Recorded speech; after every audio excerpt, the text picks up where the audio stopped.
بيكم في مطبخ سوزي. ازيكم يا حبايبي؟ عاملين ايه؟ وحشتوني. النهارده هنعمل مع بعض بقى البسكوت اليانسون زي ما احنا شايفينه بالجمال ده. ايه رأيكم؟ حاجة حلوة جدا بطريقة امهاتنا واجدادنا بيعملوها بطريقة حلوة جدا، طريقة زمان. هتطلع معاكوا هشة وطعمها خطير بجد، دايبة دوب زي ما احنا شايفين الجمال ده. يعني من كيلو دقيقة او اقل من كيلو دقيقة عملنا كمية. أنا طبعا الكمية دي مش هي، في كمية أكتر من كده كمان، في قد كده تاني.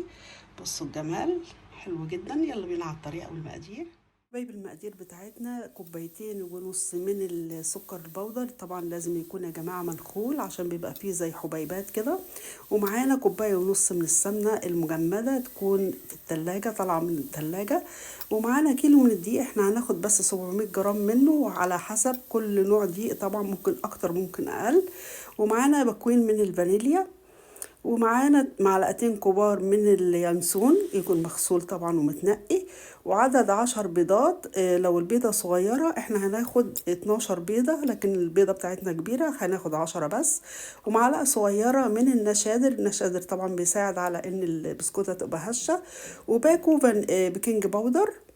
يلا بينا بقى نشوف الطريقة هنعمل مع بعض ايه. حاجة حبايبي، هيكون معانا طبق هنحط السمنة بتاعتنا ونضربها بالمضرب الكهربائي او المضرب اليدوي. هننزل السمنة كلها طبعا. اهم حاجة زي ما قلت لكم تكون طالعة من التلاجة ساقعة. بالمضرب الكهربائي هنضربها لمدة دقيقة كده. وبعد كده هننزل بالسكر بتاعنا طبعا بعد ما السمنة زي ما احنا شايفين لونها ابيض. مش هننزل بالسكر مرة واحدة، هننزل بيه 3 مرات مثلا او مرتين تدريجيا. هنضربه من المضرب برضو مرة تانية، نقلبه الأول عشان ما يبهدلش الدنيا. نضربه من المضرب لحد ما يختفي السكر بتاعنا، وبعدين ننزل بالجزء التاني والتالت. ننزل أحرف يا جماعة، لازم لابد من يعني كل مرة كده نروح منزل الحروف دي، عشان السكر طبعا بيبقى على الجوانب. هننزل بجزء تاني من السكر. بعد ما ضربنا السكر مع السمنة زي ما احنا شايفين بقت كريمي كده بالشكل ده.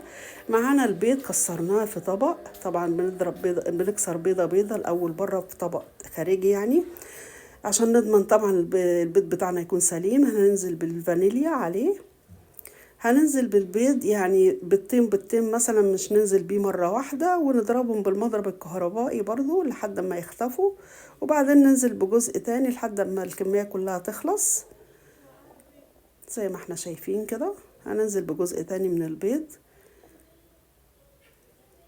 ننزل بقى بالنشادر.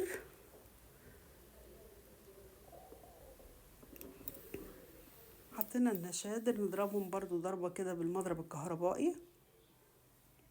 دلوقتي هنحط اليانسون زي ما احنا شايفين، وهنقلبه برضو تقليبة كده بالمضرب، ضربة واحدة بس ما نطولش. بعد كده هننخل الدقيق بتاعنا تدريجيا، ما ننزلش مرة واحدة يا جماعة، لحد ما نشوف القوام المظبوط له لما ننزل الجزء التاني. وهنحط البيكنج باودر برضو ننخله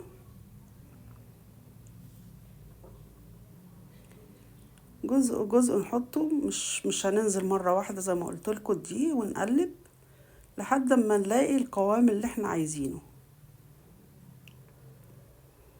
هنقلب طبعا بالمعلقة او بأي حاجة، مش بالمضرب. خلاص بنشيل المضرب نهائي. هننزل بجزء تاني من الدقيق. طبعا القوام بتاعنا زي ما احنا شايفينه لسه طري. احنا عايزين قوام بيبقى سميك عن كده، بيبقى سميك عن الكيكة يا جماعة البسكوت. هنقلب تاني. برضو القوام يعتبر لسه طري.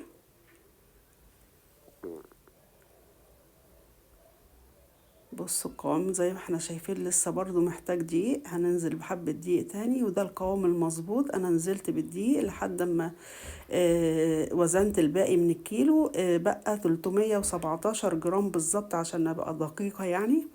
يعني احنا خدنا 700 الا يعتبر 700 جرام. دلوقتي هنكون محضرين صاجين. المقدار ده هيملى لنا صاجين. الصاج طبعا لازم يكون مدهون كويس جدا بالزيت عشان ما يلزقش معانا. هننزل بنص المقدار في الصاج الاولاني، وبعدين المقدار التاني يعني نحاول نقسمهم بالظبط كده، ننزله في الصاج التاني برضو. اهم حاجة طبعا بعد ما ننزله نسويه كويس جدا بايدينا. طبعا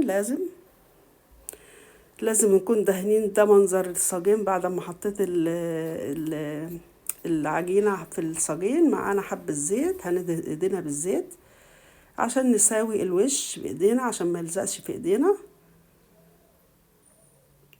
اهم حاجة ان احنا نسويها كويس جدا، ما يبقاش حتة عالية وحتة واطية زي ما احنا شايفين كده.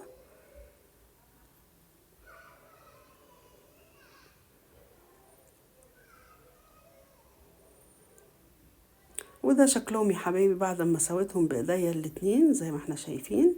هنكون طبعا مولعين الفرن قبل منها ب10 دقايق مثلا، عشان الفرن لازم تبقى سخنة على درجة حرارة 180. هنكون مولعين الفرن من فوق ومن تحت. هنسيبها لحد ما تاخد لون من تحت، وبعدين نولع الشواية. وزي ما احنا شايفين الجمال ده، ايه رأيكم؟ الكيكة بتاعتنا بردت طبعا، او البسكوت بتاعنا برد يعني مش يبرد خالص. هنبتدي نقطعه بالطول زي ما احنا شايفين كده. السمك بتاع البسكوت يا جماعة ترجع ليكم انتوا حسب ما انتوا عايزين، او سميكة او عريضة او رفيعة، دي حاجة براحتكم. هنقطعه كده بالطول زي ما احنا شايفين كله، وبعدين هنبتدي نقطعه بالعرض برضو. طول الصباع بتاع البسكوتة برضو يرجع لكم زي ما انتوا حابين، قصير او طويل. هنقطع الصاج كده كله.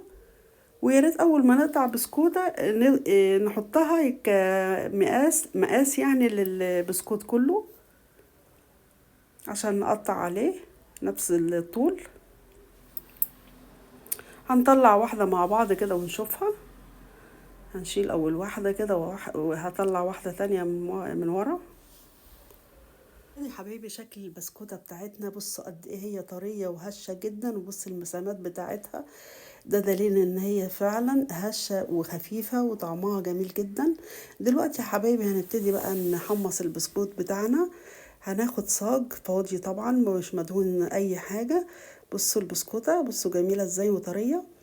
هنبتدي نرصه كده زي ما احنا شايفين جنب بعض، ونكون طبعا مولعين الفرن على درجة حرارة هادية 150 من فوق ومن تحت يا جماعة. ما نعليش درجة الحرارة عشان ما ياخدش لون ويتحرق مننا. احنا عايزين اللون بتاعه يبقى اللون الذهبي الجميل كده.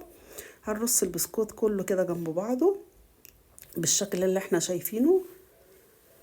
وادي حبايبي شكله بعد ما اتحمص قد ايه هو لونه خطير، عشان انا طبعا حمصته على درجة حرارة هادية 150 زي ما قلت لكم. وهشة جدا البسكوتة وريحتها جميلة قوي عشان اليانسون. وبكده وصلنا لنهاية الفيديو. زي ما احنا شايفين رصينا البسكوت بتاعنا في الطبق ده. ايه رأيكم بقى في الجمال ده يا جماعة؟ اتمنى طبعا تكون الوصفة بتاعتنا عجبتكم، ويا ريت تنفذوها وتقولوا لي رأيكم في الكومنتات. واتمنى الوصفه تكون عجبتكم. لو عجبتكم ما تنسونيش بقى في اللايك والشير والسبسكرايب. ويا ريت تتابعوني على صفحتي على الفيسبوك باسم مطبخ سوزي، واقول لكم سلام. باي باي.